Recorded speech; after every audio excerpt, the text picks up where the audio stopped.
Bu Vina saya sampaikan belakangan ini khawatir untuk masa depan keluarga. Sudah saya ajak bicara tapi tetap ditolak.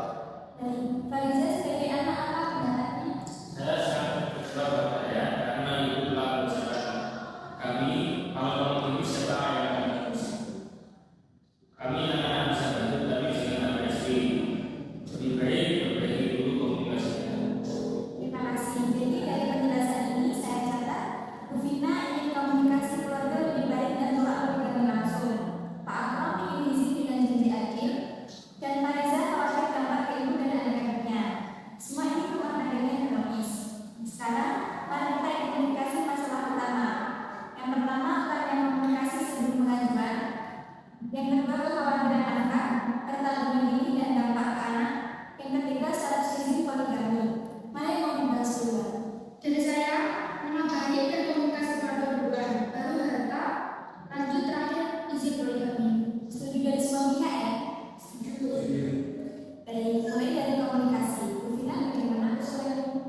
Saya ingin Pak Akmal janji berbicara dulu apabila mengambil keputusan besar. Jangan gegabah, ajukan ke pengadilan. Kami keluarga harus memusyawarahkan. Bagaimana Pak Akmal? Saya akui saya salah kurang komunikasi. Saya janji di perdebatan nanti apapun yang dibahas dengan istri saya dan anak-anak termasuk rencana poligami. Bagaimana Fariza? Saya setuju. Ayah harus janji telepon atau ketemu rutin setiap minggu untuk membahas keluarga biar silaturahmi terjaga. Bagus, ada kesepakatan awal yang yakni komunikasi bulanan wajib tanpa saling menginstruksi sama lain. Lanjut ke poin kedua. Sekarang pertanggungan diri dan nafkah. Bagaimana Vina? Ya. Harta rumah dan usaha selama 15 tahun ini milik bersama. Kalau poligami, nafkah istri baru jangan diambil hak kami. Anak-anak sekolah harus diprioritaskan. Bagaimana Pak Akmal? Saya serahkan uang utama ke Bu Vina dan anak-anak. Nafkah bulanan naik 50% dari keluarga pertama. Kalau poligami nanti saya bagi-bagi 50-50. Tapi saya prioritaskan untuk anak sekolah. Bagaimana Fariza? Saya sangat setuju jika anak yang naik, tapi ayah yang dulu sama anak berubah sendiri. Pertama salah jangan disentuh istri baru. Baik, saya catat. Yang pertama nafkah naik 5 juta per bulan untuk Bu Vina dan anak. Yang kedua rumah gunung ini ke istri pertama. Yang ketiga komitmen Ani kalau lanjut poligami. Kesepakatan ya semua. Terakhir komitmen Pak Akmal boleh menjelaskan bagaimana maksudnya. Saya tetap ingin untuk berpoligami, tapi dengan masukan keluarga mungkin untuk saat ini tidak ada.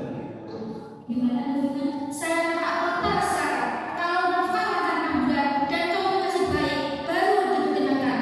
Tapi harus dengan ikhlas tanpa paksaan. Bagaimana Fariza?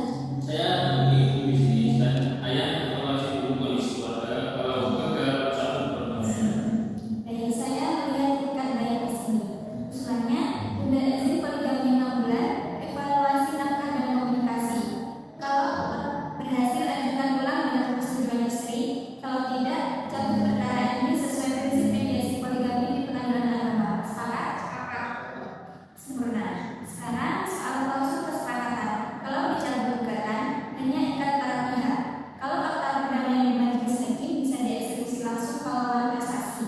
Karena ada tingkat 6 bulan, kita buat akta perdamaian. Saya bacakan draftnya ya. Yang pertama, komunikasi keluarga wajib bulanan. Yang kedua, nafkah naik 5 juta, rumah Bu Vina, dan poligami ditunda 6 bulan. Evaluasi bersama lawan prestasi, eksekusi oleh Ketua Pengadilan Agama. Silahkan komentarnya.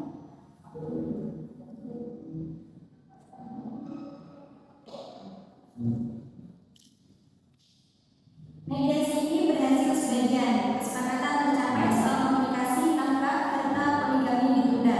Semoga silaturahmi terjaga dan rumah tangganya harmonis. Sekian dari kami. Ada kurang lebihnya mohon maaf. Wassalamualaikum warahmatullahi wabarakatuh. Waalaikumsalam warahmatullahi wabarakatuh. Audio Jungle.